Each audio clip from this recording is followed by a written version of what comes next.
What we do here is go back.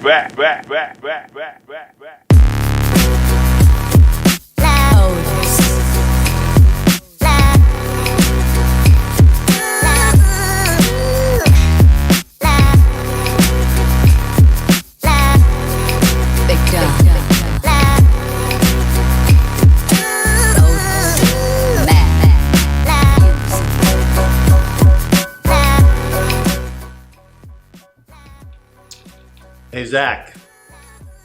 Yeah?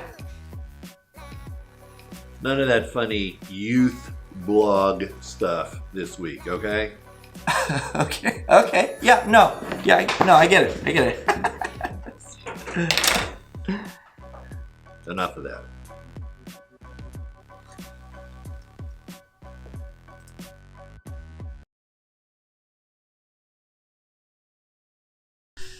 All right, welcome to the Youth Blog. So, a lot of you probably know I have a 4-year-old. His name's Judah, and he is into asking questions a lot. That's like everything is a question. Why this? What does that mean? Why? What? Where? How does? All those things. And recently he asked me and Lacey kind of an interesting question. He said, "What's your favorite miracle from the Bible?" And I answered with the Red Sea, when Moses parts the Red Sea. Well, God parts it, but Moses, whatever. Yeah, when Moses parts the Red Sea, just because the visual of that, and I've seen it a lot of times in movies, but the idea of like what actually happened when he parted the sea to me is pretty crazy. But that's not what I want to talk about today. My wife, she answered with when Jesus heals the ear of one of the guys coming to arrest Jesus. After Peter chops it off with a sword, and I thought that's a pretty interesting choice. I mean, it's a cool miracle, like, you know, attaches the ear right back on to the dude. His name's Malchus, which we'll talk about in a second. But it's cool, but not really my favorite. And he asked why. Judah asked us why. That was our favorite miracles. And I told him, just because I thought, you know, mine was really cool, whatever. And then Lacey had said, just because it's an example of forgiveness, in that Jesus was able to forgive right in that moment the guy who was coming to arrest him. So I just want to read the story first and then kind of talk about it. So we're gonna start in John 18 verse 8, and this is just the beginning, as when they're coming to arrest him. And Jesus is responding. He says, "I told you that I am he." Jesus answered, "If you're looking for me, then let these men go. This happened so that the words that had spoken would be fulfilled. I have not lost one of those you gave me." Then Simon Peter, who had a sword, drew it and struck the high priest's servant, cutting off his right ear. The servant's name was Malchus. Jesus commanded Peter, "Put your sword away. Shall I not drink the cup the Father has given me?" Okay, so a couple things right out the gate. I've always liked Peter. He's probably my favorite disciple. There we go. All right, we're back. So I've always liked Peter. He is my favorite disciple. The reason he's my favorite disciple is because he makes so many mistakes and he's so just emotionally driven. And whenever I read this part, these guys, they're coming to arrest Jesus for a crime he didn't commit. So they're coming to arrest an innocent man, and I'm always in that moment wondering, like, man, Jesus at that point, he could have done literally whatever he wanted to these guys to make them stop. He could have made them freeze in place. He could have like blown them all down with a gust of wind. Like, he could have done whatever he wanted to stop this, and yet he's allowing it to happen. And Peter's response in this, I've always been very loyal to my friends, and his response, I always felt like, yeah, that's how I would be. Like, these guys, they aren't going to arrest my friend. They aren't going to arrest Jesus. They aren't going to do this. And so draws a sword, lops off a dude's ear, and I'm like, yeah. And then Jesus is like, no. And you're like, oh, right. Jesus is probably right here. Probably shouldn't do that. But there's a part of me that likes Peter's response to this because it makes sense to me, and that's how I feel like I would respond. But I know that's not the right response. And again, Jesus is able to basically forgive these guys in the moment. And Jesus is our example of how we should be able to do things. Forgiveness for me is something that I basically have always struggled with. I am very willing and eager to hold a grudge, especially if I feel justified. I think Peter in this moment, he feels very justified. This guy, again, was coming to arrest Jesus for crimes he didn't commit and didn't deserve, and yet they're still coming to arrest him. So it felt very unjustified, and Peter was doling out the justice. And for me, that makes sense, and I like that. I like justice to be served, especially when it's not justice against me, but someone else is getting justice served on them if they deserve it. So there, oddly enough, John doesn't actually write down the part where his ear gets healed back onto him, but he does record the part where Jesus says, okay, put your sword away, Peter. Shall I not drink the cup the Father has given? So he says that. Now, you have to go to a different gospel. The gospels are basically, there's 4 gospels, and each one gives an account of Jesus' life and ministry. And they have some differences in them because different people are telling the stories, different perspectives. So we might get some details in one that we don't get in others, and this is an example of that, where John is telling us the name of the servant was Malchus, but we don't get that in the other books. But we also, in John's, he doesn't give us that the ear gets put back on. So we have to go to a different book. So we'll go to, so in Luke, we get a little different side of the story.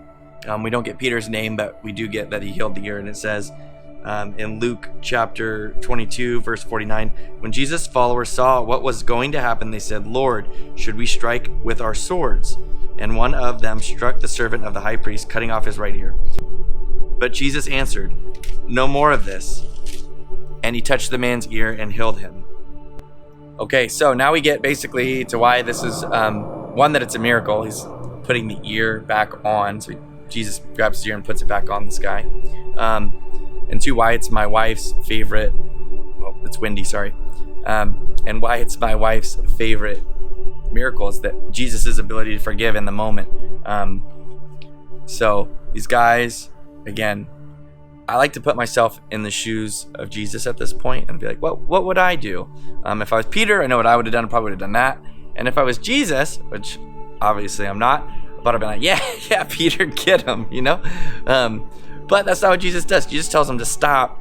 And then he could have stopped there. Said, hey, you know what? Let's not fight these guys. Whatever. What's done is done. He didn't have to do anything nice for this guy, right? Like, they're still coming to arrest him under false pretense or for not the right reasons. So not only does he say, hey, I'm going to, not only does he tell him to stop, he says, hey, I'm also going to heal this guy, because Peter is emotionally charged, right? And so he heals him, which is a testimony to, again, just Jesus' ability to do something that I know that I wouldn't be able to do. And that in my heart, I would want justice, and I would want this guy, take them all out. You know what I'm saying? But Jesus is able to have a tender heart, have compassion, and to heal this guy who's just about to be a part of a group of people that are about to do something terrible to Jesus. Jesus is on his way to be crucified. He has to go through a couple different trials and stuff, but this is the beginning of that process. Judas just betrayed him, and they're coming to arrest him, and he still finds time to forgive this guy basically in the moment, right? Like right as it's happening. And the thing that occurred to me while we were in the quarantine is we have a lot of time to sit around and think about maybe some of that stuff. And so we have a lot of time to sit around and think. So one of the things we could be thinking about, is there anybody in our lives that we need to forgive? Anybody that we've been holding on to a grudge unfairly, or maybe even fairly, that we need to forgive? In Ephesians 4:32, it says, be kind and compassionate to one another, forgiving each other, just as Christ God forgave you. And I always think about that. It's like, when I hold on to a grudge, Jesus forgave me for all my sins, for my whole life, and all my sins against him, even before I accepted him as my savior, right? Like he died on the cross to be able to forgive those.